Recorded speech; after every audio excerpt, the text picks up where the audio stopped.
अस्सलामुअलैकुम दोस्तों, मैं हूं शाहिद हुसैन जोया। कैसे हैं आप? उम्मीद करता हूं आप सब खैरियत से होंगे।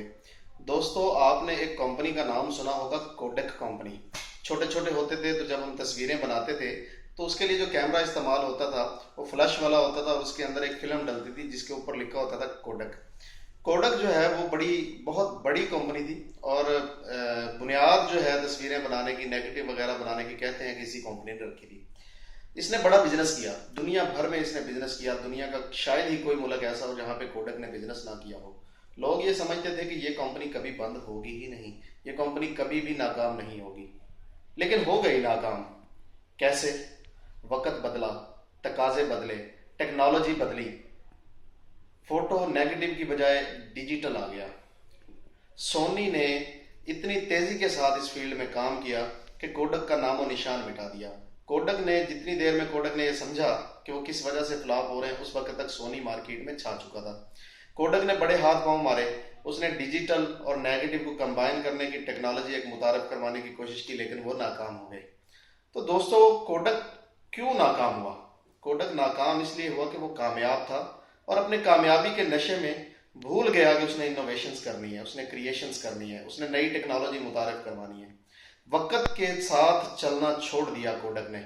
कोडक पीछे रह गया, सोनी आगे चला गया, एप्पल आगे चला गया, और इसी तरह बेशुमार मिसालें मौजूद हैं कि लोग जो है ना कामयाब होते हैं, लेकिन कामयाबी से नाकामी का सफर शुरू हो जाता है। होता क्या है, बेसिकली कामयाबी एक नशा है, और नशा जो है आपको पता है कोई भी हो वो बुरा होता है। तो नशे के खुमार में लोग भूल जाते हैं कि जिन वजूहात की बिना पे उन लोगों ने तरक्की की है, कामयाब हुए हैं, वही काम करना छोड़ देते हैं, इनोवेशंस छोड़ देते हैं, मेहनत छोड़ देते हैं, नई नई चीजें मार्केट में लाना छोड़ देते हैं, रिसर्च एंड डेवलपमेंट का काम जो है करना छोड़ देते हैं। वक्त कभी भी किसी को मौका नहीं देता। हाँ, आप शातिर हैं, आप शार्प हैं, आप जहीन हैं, इंटेलिजेंट हैं, मार्केट को समझते हैं, लोगों को समझते हैं, बदलती हवा का रुख जांचने की आप में सलाहियत है, तो आप अपनी कामयाबी को मजीद कामयाबी की तरफ लेकर जाएंगे। लेकिन अगर आप कामयाबी के नशे में चूर हो गए और आपने मेहनत करना छोड़ दी, हालात के जो तकाजे हैं उनके साथ चलना छोड़ दिया, तो आप पीछे रह जाएंगे। दोस्तों, वक्त वो जालिम उस्ताद है जो पहले इम्तिहान लेता है और फिर सबक देता है। हमेशा होता ऐसे है कि उस्ताद पहले सबक देता है फिर इम्तिहान लेता है, लेकिन वक्त जालिम उस्ताद है। ये पहले इम्तिहान लेता है और फिर सबक देता है, लेकिन जो सबक देता है वो पक्का सबक होता है, वो जिंदगी भर कभी इंसान भूलता नहीं है। इस वीडियो में बेसिकली जिस बिजनेस को हम डिस्कस करना चाह रहे हैं या डिस्कस करने जा रहे हैं, वो मेरे जहन में ऐसे आया कि मुझे पिछले दिनों इत्तेफाक हुआ फैसलाबाद जाने का। मैंने कुछ अपनी फैक्ट्री के लिए मोटरें वगैरह खरीदनी थी, तो मैं मोटर मार्केट गया। मोटर मार्केट में मोटरें खरीदते खरीदते मैं कुछ ऐसी दुकानों पर पहुंचा जहां पे बहुत सारी घरेलू इस्तेमाल की छोटी छोटी चीज़ें पड़ी हुई थी। मिसाल के तौर पे वहां पे छुरियां पड़ी हुई थी, छुरियां, नाइफ्स, यानी वो जो हम घरों में आम इस्तेमाल करते हैं चीज़ें काटने के लिए, सब्जियां, फल वगैरह, वो पड़ी हुई थी। लेकिन वो एक वैरायटी में नहीं थी, मुख्तलिफ वैरायटीज, लॉट ऑफ वैरायटीज, छोटी बड़ी, खूबसूरत, शार्प, खुरदरी वगैरह वगैरह, सुहा हर तरह की छुरियां वहां पे पड़ी हुई थी।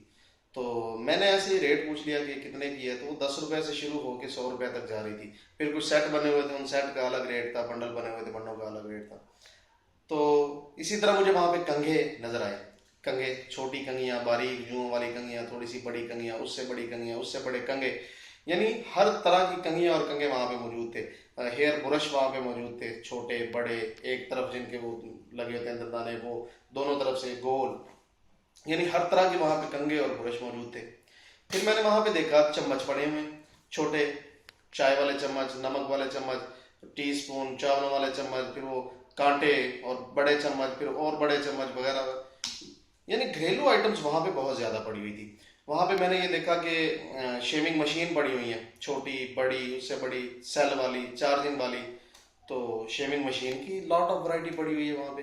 ये बाल सीधे करने के लिए वो जो औरतें इस्तेमाल करती हैं, मुझे तो नाम भी नहीं आता, वो जिसके ऊपर ऐसे बाल लपेट के ऊपर वो हीट वगैरह दी जाती है, बाल घुंघराले हो जाते हैं, ये घुंघराले बालों को सीधा करना, वो पड़े हुए थे। मसाजर पड़े हुए थे काफी सारे ना, मसाजर पड़े हुए थे वहां पे। ये सर दबाने का मशीन है, ये बाजू दबाने की मशीन है, ये टांगे दबाने की मशीन है, ये कमर दबाने की मशीन है। तो यानी इस तरह की चीजें जो है ना वहां पे बहुत ज्यादा पड़ी हुई थी। शीशे पड़े हुए थे, छोटे छोटे शीशे, बड़े शीशे, खूबसूरत शीशे, स्टाइलिश शीशे, डिजाइन वाले शीशे। मैं किस्सा मुख्तसर ये कहने का कि वहां पे इंपोर्टेड सामान, बाहर से आया हुआ सामान बेतहाशा पड़ा हुआ था। ऐसे ऐसे डिजाइन पड़े हुए थे कि मैंने अपनी जिंदगी में कभी नहीं देखे। हाँ, ये आपको हकीकत बता रहा हूँ, ऐसी ऐसी चीजें वहां पे पड़ी हुई, और ऐसी ऐसी चीजें जिनके बारे में मैंने सोचा भी नहीं था कि यार ये चीजें भी यहाँ मिल सकती हैं। तो ऐसे ही घूमते घूमते मैं फैसलाबाद में आगे बिलालगंज मार्केट है, वहां चला गया। वहां मैंने देखा वहां आटा गूंदने वाली मशीनें पड़ी हुई हैं, वहां पे ये मैदा गूंदने वाली मशीनें पड़ी हुई हैं, ये जो बेकरियों पे इस्तेमाल होती हैं ये मशीनें पड़ी हुई हैं। वहां पे ये पता नहीं क्या कहते हैं, ट्रेडमिल जिसके ऊपर वो वॉक करते हैं, वो मशीनें बहुत पड़ी हुई हैं। पुराने जनरेटर्स पड़े हुए हैं वहां पे, पट्टे पड़े हुए हैं, और बहुत सारी ऐसी बेशुमार चीजें जो है ना वो पड़ी हुई हैं इम्पोर्टेड, और बड़े सस्ते दामों मिल रही। मैंने यार सोचा, मैंने कहा यार ये तो मार्केट में इतनी अच्छी, इतनी जबरदस्त क्वालिटी की जो चीजें पड़ी हुई हैं, तो रेट तो लूं जरा मैंने जो रेट एक सिरे से शुरू किया, इस चीज का क्या रेट है, उस चीज का क्या रेट है, उस चीज, तो यार मैं हैरान रह गया, इतने सस्ते रेट। यानी मैं जिस चीज के बारे में मैं ये सोच रहा था कि यार इसका रेट ये मुझे कम से कम 2,000 रुपये बताएगा, इससे कम नहीं बताएगा।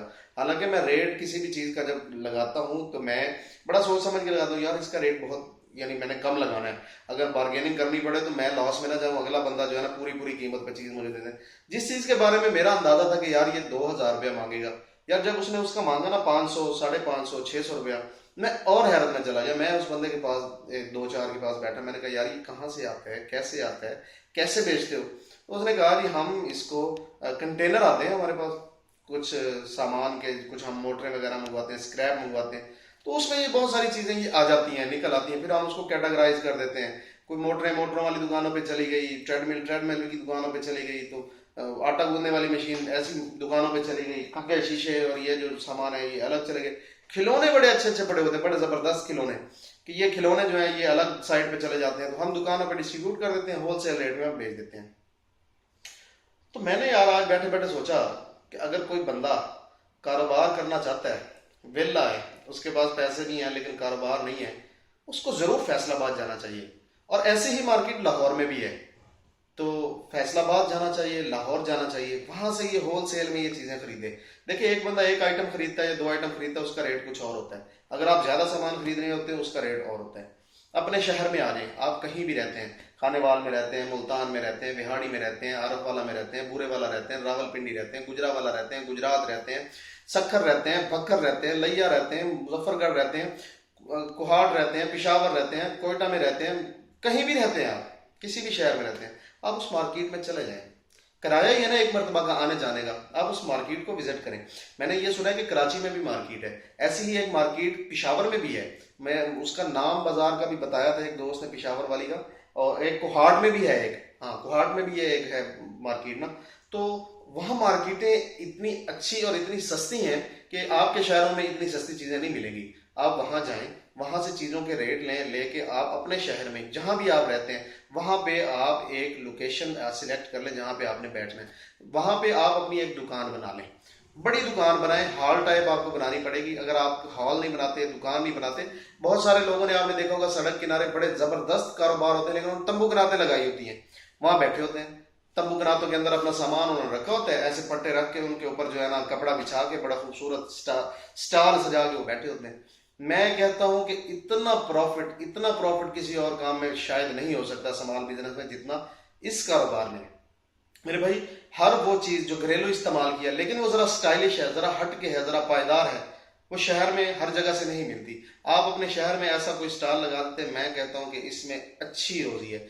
और दूसरी बात वो है जो कि पहली बात है कि अगर आप इस काम को ऐसे ही करते रहेंगे, एक कारोबार को, जरूरी नहीं यही कारोबार है, कोई भी कारोबार, उसको आप एक ही तरह पे चलाने की कोशिश करते रहेंगे, हो सकता है कुछ अर्सा ये कारोबार चल जाए, अच्छा चल जाए, आप अच्छा प्रॉफिट अर्न कर जाए, लेकिन जब तक आप इसमें जिद्दत नहीं लेके आएंगे, आप बदलते हालात के मुताबिक चीजों को मुतारिफ नहीं करवाएंगे, आप जो रेट्स हैं उनको बदलते हालात के साथ रख के उनको रेट्स को कंपैरेटिवली आप नहीं चलाएंगे, आप नाकाम हो जाएंगे। कुछ अर्सा तो शायद आप अपने कारोबार को अच्छा चला लें, लेकिन ये लॉन्ग टर्म आप इस कारोबार को अच्छा नहीं चला सकते, क्योंकि वक्त बदलता है, हालात बदलते हैं, तकाजे बदलते हैं, लोगों की सोच बदलती है, लोगों का रहन सहन बदलता है, लोगों का खाना पीना बदलता है, लोगों का पहनावा बदलता है।